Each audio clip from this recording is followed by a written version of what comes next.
বলেন ইন্নাল্লাহ লা ইয়াস্তাহি আন ইয়াদরিবা মাসালাম মা বাউদা ফামা ফাওকাহা, নিশ্চয় আল্লাহ তাআলা মাছির মশার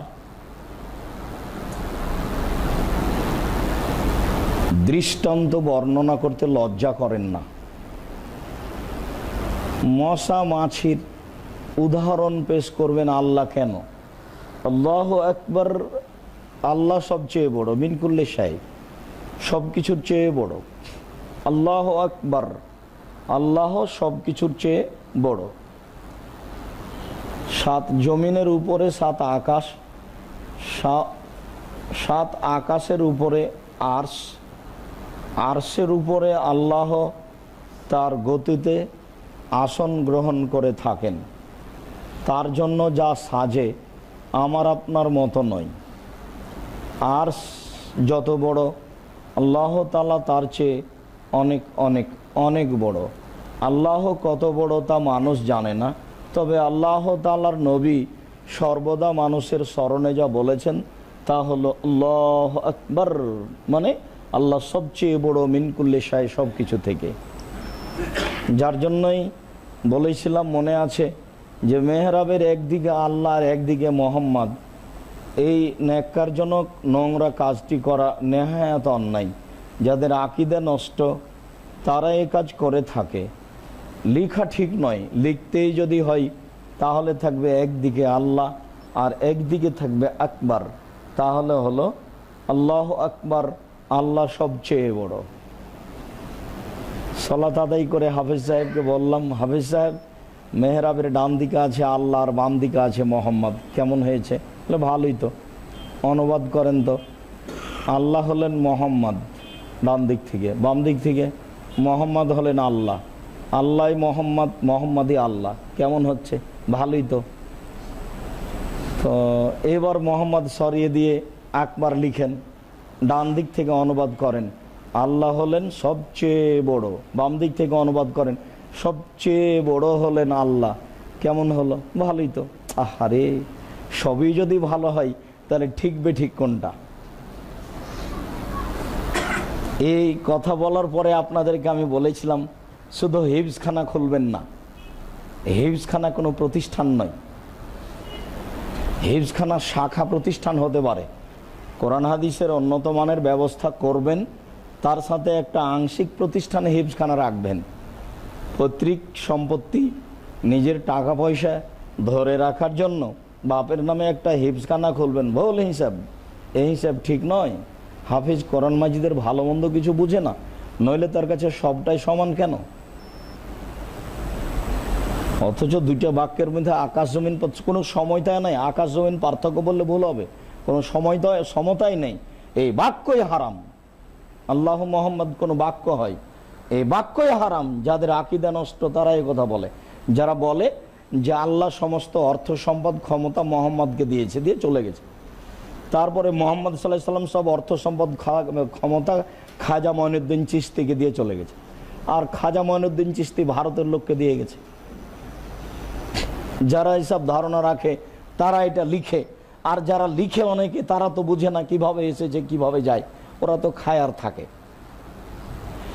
ইন্নাল্লাহ লা ইয়াস্তাহি আন ইয়াদরিবা মাসালাম মা বাউদা, নিশ্চয় আল্লাহ তাআলা মাছি মশার উদাহরণ দৃষ্টান্ত পেশ করতে লজ্জা করেন না। আল্লাহ খুব বড় শক্তিশালী ক্ষমতাধর। ওহু আল্লাহ কুল্লি শাইইন কাদির, তিনি সব কিছু করতে পারেন। এত বড় ক্ষমতাধর সত্তা কেনই বা মৌমাছির দৃষ্টান্ত পেশ করবেন? কেনই বা মশার দৃষ্টান্ত পেশ করবেন? না, আল্লাহ এরকম কাজ করতে লজ্জা করেন না। ফামা ফাওকাহা, তার চেয়ে ছোট বা তার চেয়ে বড়। মৌমাছির চেয়ে যদি কিছু বড় থাকে, মশার চেয়ে যদি কিছু বড় থাকে বা তার চেয়ে ছোট থাকে, এরকম ছোট থেকে ছোটর দৃষ্টান্ত পেশ করতে আল্লাহ লজ্জা করেন না। লজ্জা। আল্লাহ তাআলা বলেন, মাসালুল্লাযীনা ইত্তাখাযু মিন দুনিল্লাহি আউলিয়া, ওই সব লোকের দৃষ্টান্ত যারা আল্লাহকে বাদ দিয়ে মানুষকে বন্ধু হিসেবে গ্রহণ করেছে।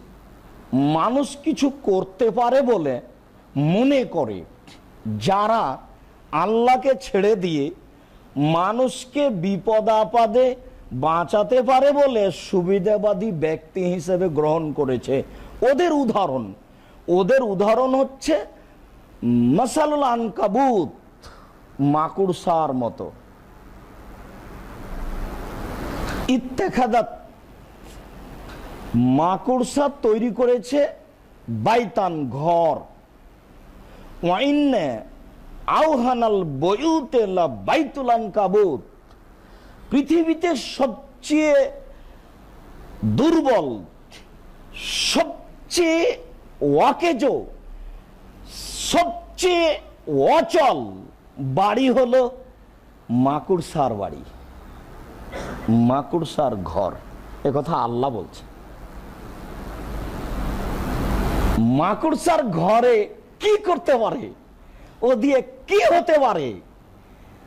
মাকুড়সার ঘর যেটুকু ক্ষমতা রাখে, মানুষ যাদেরকে বন্ধু হিসাবে, দোস্ত হিসাবে, সুবিধায় কাজে আসবে বলে গ্রহণ করে নিয়েছে, তাদের ক্ষমতা মাকুড়সার জালের কাছে কিছুই না। তো মাকুড়সার জালের আবার কি আছে? মাকুড়সার ঘরের বাইরে আবার কি আছে?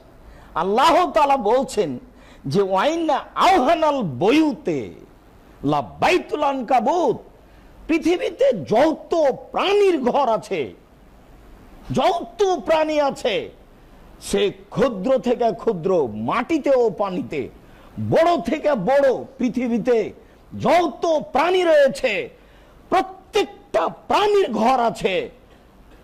সমস্ত প্রাণীর মধ্যে সবচেয়ে দুর্বল ঘর হলো মাকুড়সার ঘর। মাকুড়সার ঘর যত ক্ষমতা রাখে, মানুষ তত ক্ষমতা রাখে না। যাকে মানুষ দোস্ত হিসাবে গ্রহণ করেছে, বলেন গোলাপ শাহের মাজারে কবরে থেকেও কি করতে পারে? ওপরে থেকেই কিছু করতে পারে না, তো ভিতরে গিয়ে কি করতে পারে? মরলেই কিছু করতে পারে না। যতক্ষণ পর্যন্ত দেহ আছে, অচল হয়ে গেলেই কিছু করতে পারে না। বিছানায় পড়ে আছে, শ্বাস আছে, নড়াচড়া করতে পারে না। কত ক্ষমতা ছিল? কিছুই না। আল্লাহ তাআলা এই কথা বলছেন। আল্লাহ তাআলা মাকড়সার ঘরের দৃষ্টান্ত পেশ করতে লজ্জা করেন না। লজ্জা একটা বিষয় যেটা আল্লাহ তাআলাও করেন, লজ্জা আল্লাহরও আছে, আল্লাহ লজ্জা করেন। এই বিষয়টি আমরা সময়ে পেশ করব ইনশাআল্লাহ।